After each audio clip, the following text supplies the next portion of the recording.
और बुलेटिन की शुरुआत बड़ी खबर से करते हैं। राहुल गांधी के ऐतराज के बाद भी कमलनाथ जो है वो अपने बयान पर अड़े हुए हैं। कमलनाथ ने अब माफी मांगने से इनकार कर दिया है। दरअसल बीजेपी प्रत्याशी इमरती देवी पर विवादित बयान पूर्व मुख्यमंत्री कमलनाथ ने दिया था। आइटम वाले बयान पर राहुल गांधी ने भी ऐतराज जताया। मुझे इस तरह की भाषा पसंद नहीं, राहुल गांधी ने बात कही। और इसके बाद कमलनाथ से जब पूछा गया तो उन्होंने ये कहा कि वो राहुल गांधी की निजी राय है, लेकिन मैंने ऐसा कुछ भी नहीं किया जिससे इस तरीके से मुझे माफी मांगनी पड़ी। मैंने कुछ भी गलत नहीं कहा है, ये कहना है पूर्व सीएम कमलनाथ का।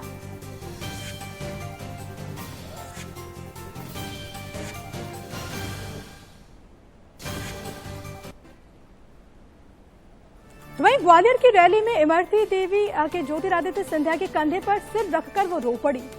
28 नवंबर को देखिए मध्य प्रदेश में चुनाव हैं, लेकिन उससे पहले कमलनाथ के विवादित बयान बीजेपी के लिए एक बड़ा मुद्दा बन गया है। ग्वालियर में रैली करते हुए इमरती देवी की आंखों में आंसू जो हैं वो यहां पर देखने को मिले। तस्वीरें यहां पर आपके सामने है। रैली के दौरान ज्योतिरादित्य सिंधिया जब वहां पर मौजूद थे तो उनके कंधे पर सर रखकर वो यहां पर रोने लगी। समर्थन करते हुए ज्योतिरादित्य सिंधिया एक तरह से नजर आए थे। देखिए, कट्टर समर्थक हैं इमरती देवी ज्योतिरादित्य सिंधिया की। कुछ वक्त पहले जब कांग्रेस से बीजेपी में शामिल हुई थी, कारण यही माना जाता रहा है, क्योंकि उन कुछ पूर्व विधायकों में से रही वो कांग्रेस के, जिन्होंने कांग्रेस का दामन छोड़कर बीजेपी का हाथ थामा। लेकिन जिस तरह की बयानबाजी कमलनाथ की ओर से की गई, उसके बाद राहुल गांधी ने तो ऐतराज जता दिया, कह दिया कि इस तरह की भाषा उन्हें पसंद नहीं है। लेकिन कमलनाथ जो है वो अब भी अपनी बात पर अड़े हुए हैं।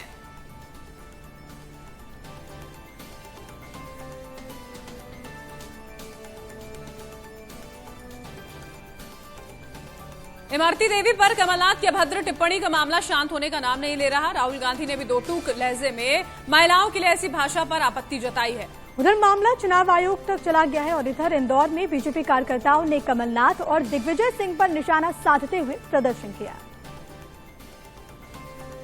लेकिन बीजेपी अनुसूचित जाति मोर्चा का ये प्रदर्शन बड़ा ही अनोखा था।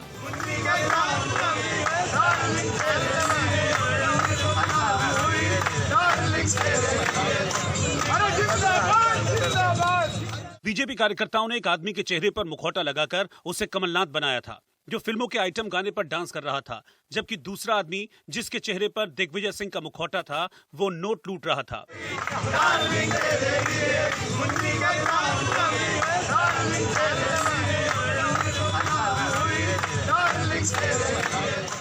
कमलनाथ ने बीजेपी नेता इमरती देवी को आइटम कहा था, जिसके जवाब में बीजेपी कार्यकर्ताओं ने कमलनाथ को आइटम बनाकर पेश किया और लगे हाथ दिग्विजय सिंह को भी लपेट लिया।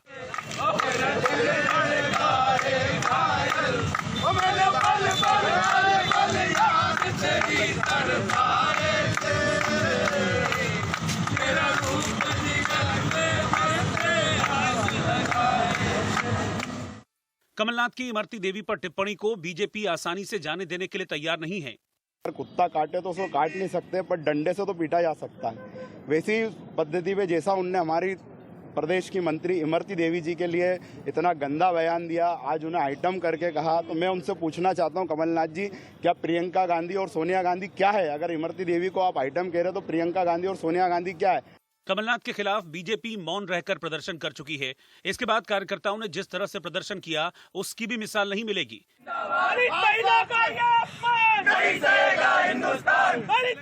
बीजेपी कार्यकर्ताओं ने साफ कहा कि जब तक कमलनाथ अपनी टिप्पणी पर माफी नहीं मांगते तब तक ऐसे प्रदर्शन होते रहेंगे। कमलनाथ शर्म करो, शर्म करो, शर्म। और इस बीच कमलनाथ ने अपने बयान पर माफी मांगने से इनकार कर दिया। कमलनाथ की दलील है कि उन्होंने किसी अभद्र भाषा का इस्तेमाल ही नहीं किया है। कमलनाथ जो है माफी मांगे या ना मांगे, लेकिन इस मामले में चौतरफा घिरे जरूर हुए हैं। एमपी में चुनावी माहौल होने की वजह से इस मुद्दे ने और तूल पकड़ लिया है। ये अहंकार है, वो अपने से श्रेष्ठ किसी को मानते ही नहीं है। इसलिए चाहे जो कुछ हो जाए मैं तो यही करूंगा, और इसी के कारण तो ये सरकार तबाह हुई, क्योंकि प्रदेश को तबाह कर दिया था। असल में कमलनाथ ने डबरा में एक रैली को संबोधित करते हुए बीजेपी नेता इमरती देवी के लिए आइटम शब्द का इस्तेमाल किया था। मैं क्या उसका नाम लूं? आप तो उसको मेरे से ज्यादा पहचानते हैं। आपको तो मुझे पहले ही सावधान कर देना चाहिए था। ये क्या आइटम है? ये क्या आइटम है? इसके बाद से बीजेपी कमलनाथ और कांग्रेस पर हमलावर है। जहां इमरती देवी ने कमलनाथ के खिलाफ कानूनी कार्रवाई की बात कही है,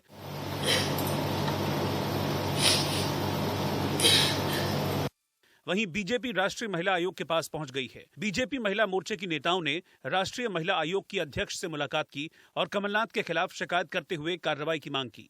तो आज हमने एनसीडब्ल्यू में आज यहाँ पे हम आए हैं और एनसीडब्ल्यू का हमने दरवाजा खटखटाया है और हमने आज आदरणीय अध्यक्षा जी को हमने कहा है कि वो इन विषयों का तुरंत संज्ञान ले ले और कमलनाथ जी के खिलाफ तुरंत कार्रवाई करे, उचित कार्रवाई करे, ताकि महिलाओं के खिलाफ ऐसी आपत्तिजनक बातें कोई करने का साहस ना करे।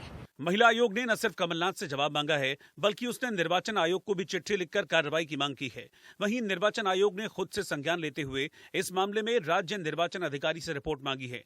बीजेपी इस मामले में सिर्फ कमलनाथ को ही नहीं घेर रही, बल्कि निशाने पर कांग्रेस और कांग्रेस की टॉप लीडरशिप भी है।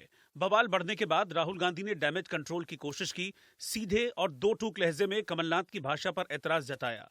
Kamalnath ji is from my party, but I don't like personally the type of language that Kamalnath ji has used, and I don't appreciate it. I think it's